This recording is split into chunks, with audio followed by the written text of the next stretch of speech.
Hai guys, hari ini kita bahas trik untuk yang kerja sama musuh tapi dia adalah kaki tangan bos kamu sendiri. Yuk guys, dan selamat datang di Audio Kehidupan, tempat kita ngebahas hal-hal yang seringnya nggak pernah diajari di sekolah. Jadi kita bahas di sini guys.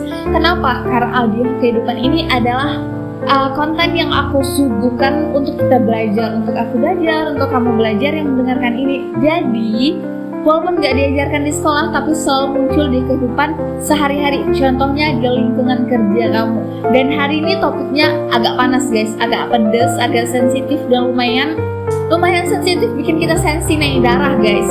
Yaitu trik untuk yang kerja sama musuh, tapi dia lagi tangan bos kamu.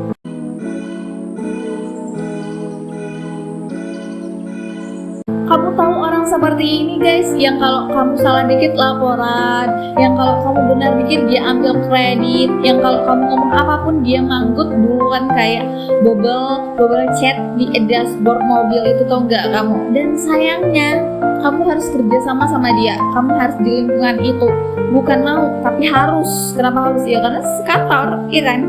Kemudian kita bahas kita bahas gimana cara untuk waras guys, gimana cara untuk profesional, ya kan? Dan cara gimana untuk nggak kebawa arus gitu, nggak kebawa emosi, dan gimana caranya ngalahin situasi tanpa harus berantem atau cari musuh baru. Kadang kita punya musuh bukan karena kitanya bandel atau kitanya jahat, tapi kayak ada satu orang tuh kayak berbelok sama gitu loh guys. Dan siapin posisi yang nyaman, tarik nafas, dan kita mulai.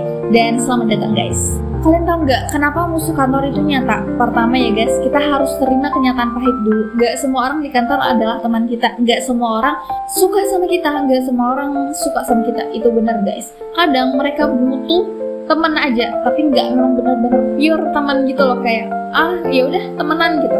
Kadang mereka bukan musuh pribadi, tapi musuh peace of mind kita guys. Orang yang jadi kaki tangan bos biasanya punya beberapa ciri. Yang pertama ya guys, haus validasi, haus sama validasi.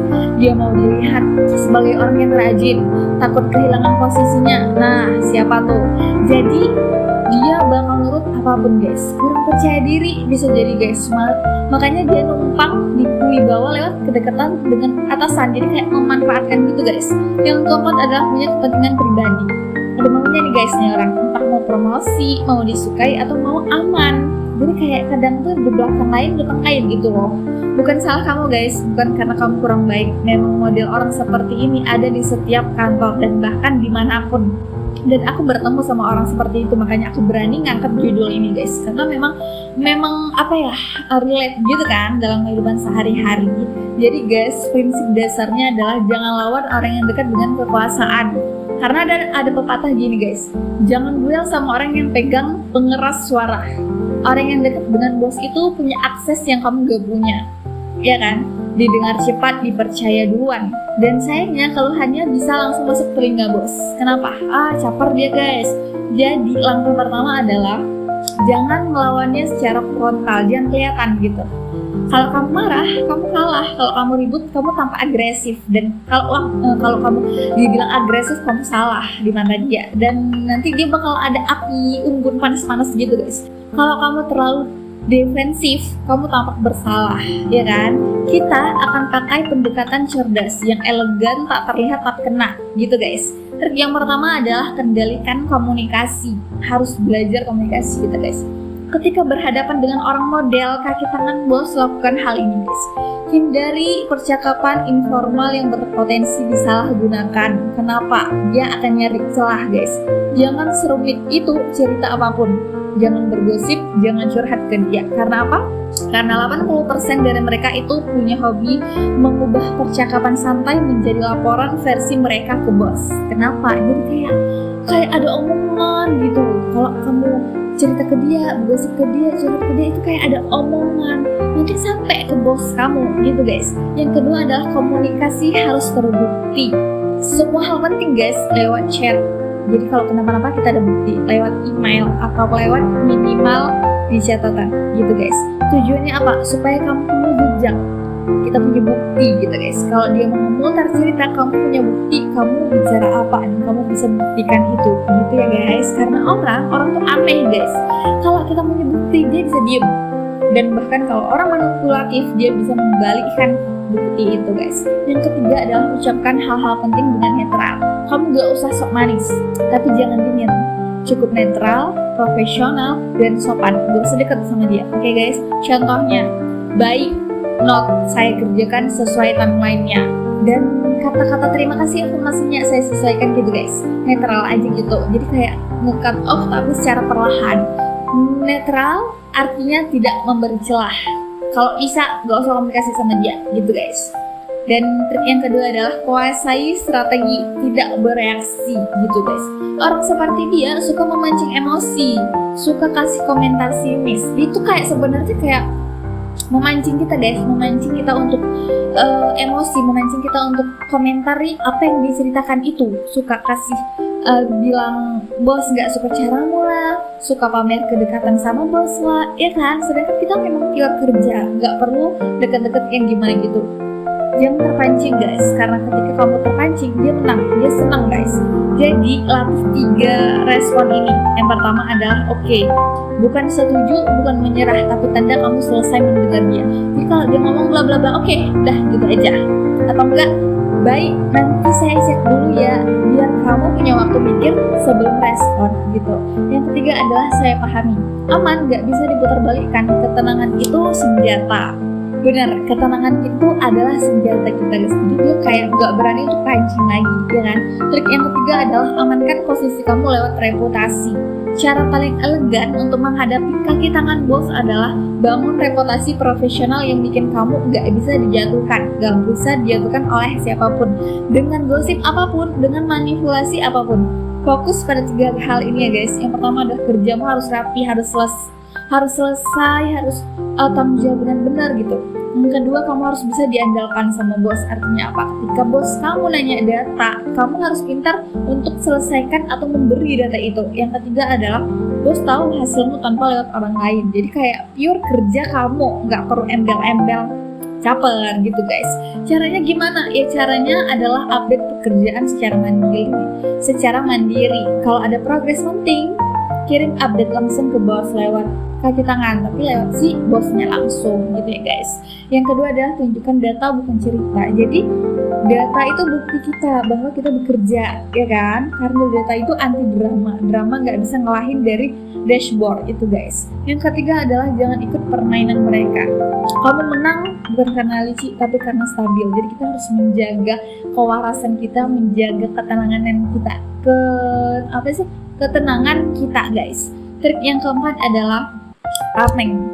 Jangan berjuang sendirian. Cari 1 atau 2 orang yang kamu percaya, bukan untuk bergosip tapi untuk saling menjaga gitu ya guys. Jadi kayak saling mengingatkan, saling menjaga. Punya teman di kantor pasti ada 1 orang. Alias itu penting, aliansi itu penting karena mereka bisa jadi saksi, bisa jadi pendamping diskusi juga, bisa jadi teman kita. Jadi kita nggak sendirian kalau sakit guys. Dan mereka bisa bantu menjernihkan keadaan kalau ada salah paham. Teman di kantor itu bukan buat drama, tapi buat backup moral. Artinya apa? Ada saling mengingat gitu. Kalau kita cerita tadi gini loh, nah jadi kayak cari 1 orang atau 2 orang yang memang benar-benar baik gitu ya guys. Dan trik kelima kita udah sampai di trik kelima. Trik kelima adalah mengendalikan citra profesional. Orang dekat bos kadang memanfaatkan cerita-cerita yang dilempar secara verbal. Jadi kalau kamu harus jaga brand pribadi kamu di kantor, kita harus menjaga diri kita. Caranya gimana? Caranya adalah selalu hadir dengan bahasa yang sopan. Jangan mengeluh di ruang publik, jangan curhat gitu kali ya. Tampil konsisten, tidak meledak-ledak dan tidak menunjukkan rasa kesal berlebihan. Aku tuh selama 3 tahun kerja di sini, aku merawat diriku mencoba untuk selalu waras, mencoba untuk selalu jawab dengan sopan walaupun itu sebenarnya kesel, tapi aku berusaha banget untuk nggak kesel berlebihan karena memang aku bekerja dengan musuhku sendiri guys, gitu guys. Ketika kamu terlihat stabil dan dewasa, cerita negatif tentang kamu itu jadi tidak meyakinkan. Mereka yang menganggap tidak percaya karena pasti kamu ada suara-suara, karena kan kita terbentuk, karakter kita tuh terbentuk dari suara orang lain kan, dari mulut satu ke mulut lainnya. Kalau sama satu orang pasti ada bumbu-bumbu gitu loh guys maksudnya. Dan kita harus mengamankan psikologis kita guys. Kerja sama musuh itu mengurus energi banget, kayak capek banget gitu, pusing banget. Jadi kamu harus punya ruang pemulihan atau ruang sederhananya gini guys. Jangan bawa pulang emosi kamu ke rumah. Kenapa? Karena kalau udah capek di kantor, jangan lagi bawa pulang itu ke rumah. Rumah buat istirahat, buat membersihkan hal-hal, jauhkan hal-hal negatif itu ya guys. Yang kedua adalah buat yang khusus untuk mematikan pikiran kerja. Dan ketiga adalah apa? Yang ketiga ini adalah lakukan sesuatu yang balikin kamu jadi kamu. Entah itu mandi lama, journaling, nonton lucu, atau makan manis. Istilahnya kita kayak mencintai diri kita lagi biar kita bangkit lagi untuk ceria gitu, karena udah capek kan di kantor. Kalau mentalmu stabil, kamu akan jauh lebih taktis, lebih cantik, lebih cakep, lebih elegan gitu guys. Dan akhirnya ini kesimpulan terbesar dari episode hari ini. Dengerin ya guys, musuh itu bukan orangnya, musuh itu adalah dinamika kekuasaan. Yang harus kamu kalahkan apa? Yang harus kamu kalahkan adalah sistemnya, bukan individunya. Mungkin bukan orangnya, tapi karakter dia. Orang seperti itu selalu ada di kantor, dimanapun, bahkan dimanapun deh, di lingkungan apapun, ya kan? Tapi kamu punya kendali di atas reaksi kamu, kualitas kamu, dan reputasi kamu. Kamu nggak bisa menutup mulut orang. Kita tuh nggak bisa menutup mulut orang. Yang kita bisa lakukan adalah kendalikan diri kita. Kalau udah masuk kuping kanan, ya keluar dari kuping kiri. Jadi nggak perlu disimpan lama-lama. Jadi tetaplah elegan, tetaplah profesional, tetaplah tenang, dan biarkan hasil kerja kamu berbicara lebih kencang daripada laporan siapapun. Gak perlu laporan, tapi kamu buktikan dengan bukti nyata, yaitu kerja kamu harus profesional dan baik gitu ya guys.